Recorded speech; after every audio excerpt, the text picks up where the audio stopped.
अस्सलामुअलैकुम। शेर कायद में मौसम कैसा रहेगा? खलीजी बंगाल में तूफान की बाकियात आने का खतरा है।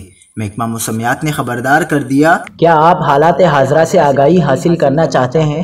खबर के पीछे छुपे असल हकाइक जानना चाहते हैं तो अभी सब्सक्राइब कीजिए जिलमिल पाकिस्तान को और साथ ही घंटी के निशान पर क्लिक कर दें।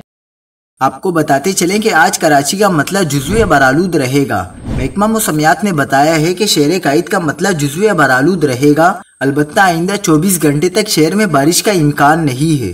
दूसरी जानिब मौसमियाती तज्जियाकार जवाद मेमन का कहना है कि कराची में रवां साल सितंबर में दर्जा हरारत मामूल से 2 से 3 डिग्री कम रहा। अक्टूबर के इब्तिदाई हफ्ते तक दर्जा हरारत मामूल से कम रह सकता है। अक्टूबर के पहले हफ्ते में हीट वेव का कोई इम्कान नहीं है।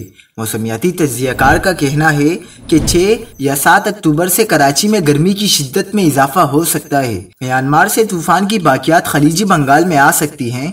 उन्होंने कहा कि खलीजी बंगाल में तूफान की बाकियात की वजह से कराची में 6 या 7 अक्टूबर से समंदरी हवाएं मुअत्तल हो सकती हैं।